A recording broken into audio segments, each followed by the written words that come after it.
There are times in sports history, events so incredible that they come to define the game. One of these many moments took place in 1932 when Babe Ruth called his shot, predicting his own home run. You'll have to listen closely to this vintage call. And now Babe Ruth is pointing out towards center field, and he's yelling at the Cubs that the next pitch over is going out in the center field. Now he's looking toward the stand. And here's the pitch to Collins, ball 2 and strike 2. It's coming, Babe Ruth connects, and there it goes. The ball is going, high into the center field stand, into the scoreboard, and it's a home run. Well, I stepped out of the box, and by that time they were over there going crazy. And I looked out at center field, and I pointed. I said, I'm going to hit the next pitch ball right past the flagpole. Well, the good Lord must have been with me. Babe Ruth, however, isn't the only Yankee who's defined baseball. Lou Gehrig, a first baseman for the New York Yankees, never missed a game until he contracted the debilitating disease that would one day come to bear his name and take his life at the young age of 37. Although this is my 13th year with the New York Yankees and not being a bit superstitious, I will give every effort to better my record of last year, and I sincerely hope we can win the pennant for the Yankees this year.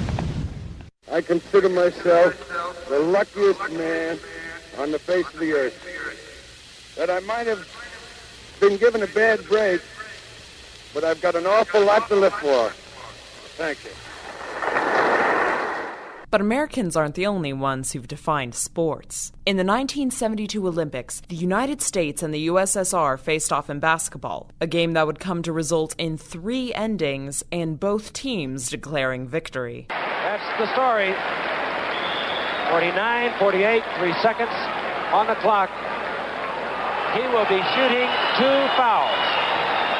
Doug Collins, and what pressure you put on a young man. He's 4 for 4 for the night. He was the 3rd leading scorer in the nation. This place goes insane. Doug Collins has tied it up. We never saw the official indicate that foul, but Doug Collins has perhaps won the game. 2 seconds.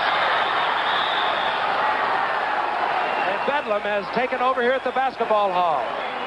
Well, now you have me totally confused. They're changing the clock is what they're doing. They're going back to 3 seconds is what the PA announcer said. So we'll have to speculate that it's all over. Wow, what a finish. The United States winning their 8th consecutive gold medal. This place has gone crazy. Now we're being told the scoreboard is not correct.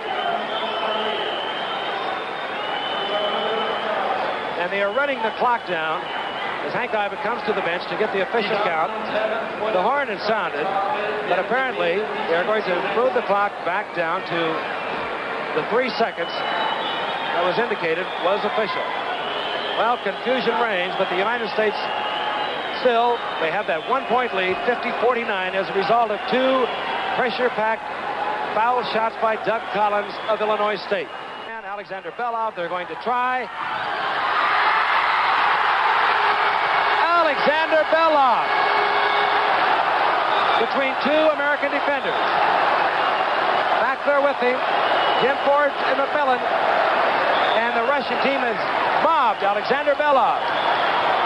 And this time it is over. You know, we've covered a lot of basketball games over the years for ABC, and I don't think there's a basketball game that has me so totally confused as the ending to this one. In a discussion about sports, we couldn't fail to discuss football, or at least the 1972 AFC divisional playoff game between the Steelers and Oakland Raiders, in which the Steelers' Terry Bradshaw made a pass so perfect that it would come to be known as the Immaculate Reception. 22 seconds remaining. And Bradshaw is back and looking again. Bradshaw running out of the pocket, looking for somebody to throw to, fires it downfield, and there's a collision. It's cut out of the air. The ball is pulled in by Franco Harris. Harris is going for a touchdown for Pittsburgh. Harris is going. 5 seconds left on the clock. Franco Harris pulled in the football. I don't even know where it came from.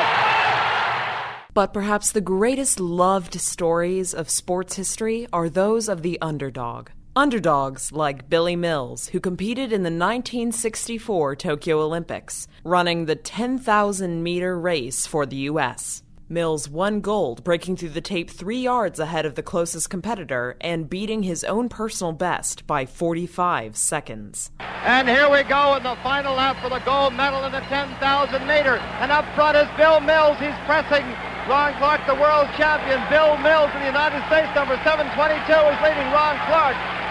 And in third place right now is Mahout Gammoudi of Tunis. A tremendous upset if Bill Mills can hang on. But Gammoudi goes out ahead as Gammoudi right now leading in the 10,000 meter. Ron Clark is third. Rather, Bill Mills is in third. Ron Clark is in second right now. This is the final lap for the 10,000 meter. The unheralded Mahout Gammoudi of Tunis is putting on a tremendous sprint. He's out ahead of Ron Clark. Bill Mills, the United States, is in third place. This will certainly be the fastest 10,000 meter ever run by an American. Here they come down the final lap. Can Ron Clark catch Gammoudi? They're going through the field. He's coming up. He's passing Gammoudi. Look at Mills! Look at Mills! Look at Mills! Coming on. Mills is coming on. It might be Bill Mills. What a tremendous surprise here. Bill Mills of the United States wins the 10,000 meters. Bill Mills of the United States, a tremendous upset, wins the 10,000 meter here.